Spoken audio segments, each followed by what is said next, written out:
Assalamualaikum warahmatullahi wabarakatuh. Halo semua, perkenalkan nama saya Indriati Bulandama dengan NIM 0579177668.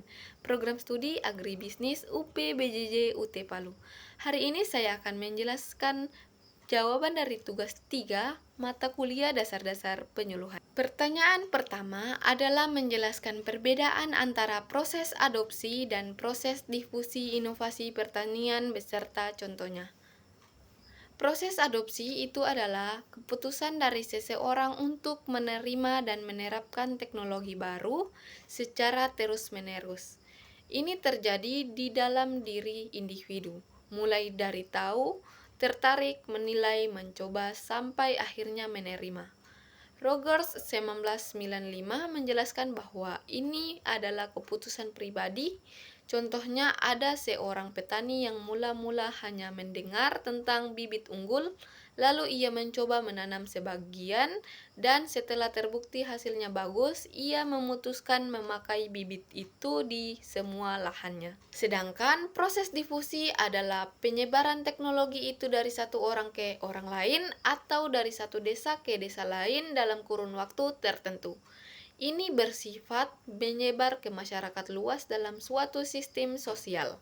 Contohnya, di satu desa ada petani sukses menerapkan sistem irigasi tetes, lalu tetangganya meniru, menyebar ke kelompok tani, sampai akhirnya satu wilayah sudah menerapkan cara yang sama. Jadi bedanya, adopsi itu keputusan individu, sedangkan difusi itu proses penyebarannya ke banyak orang.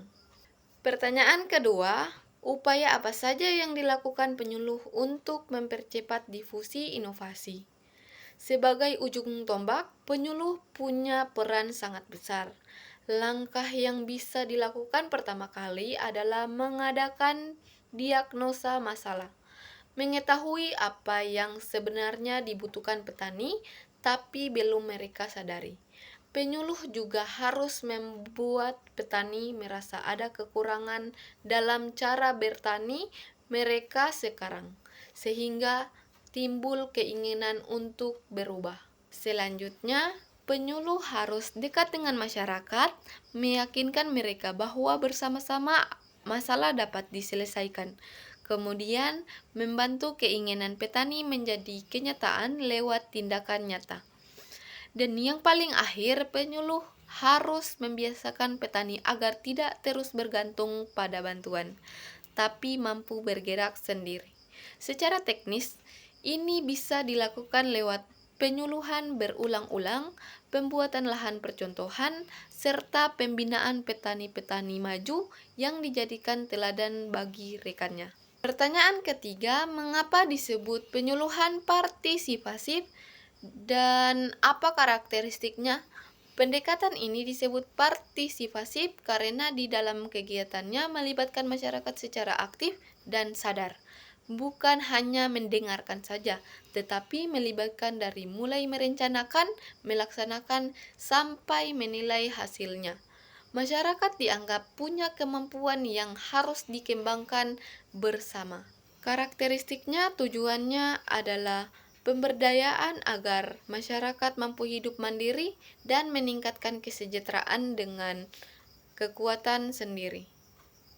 Sasarannya adalah masyarakat yang kurang beruntung, lemah, dan tertinggal agar pemerataan terjadi.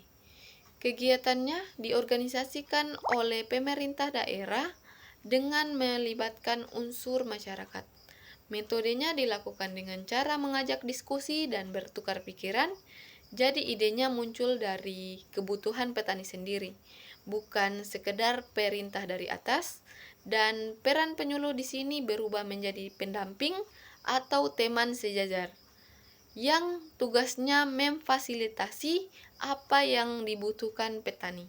Pertanyaan keempat adalah membandingkan pendekatan laku dan pendekatan partisipasi. Dari tujuan, laku lebih fokus meningkatkan hasil dan pendapatan perorangan. Jika satu orang berhasil, maka dianggap yang lain mengikuti. Sedangkan partisipasi tujuannya memberdayakan masyarakat secara keseluruhan agar mandiri. Kalau dari sasaran, laku sasarannya keluarga petani di wilayah kerja dan biasanya lebih fokus pada petani yang sudah maju dan mampu.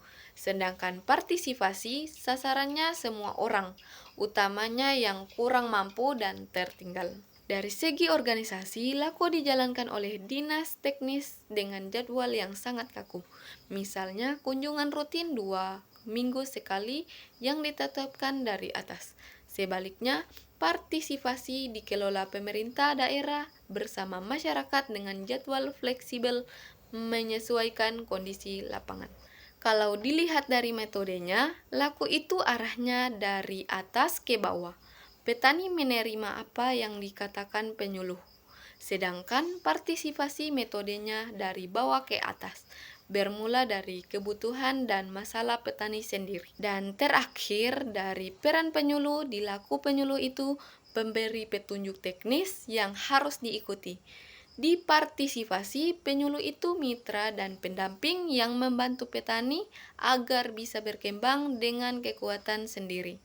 Demikianlah jawaban saya untuk tugas 3 ini. Semoga penjelasan ini dapat dipahami dan bermanfaat.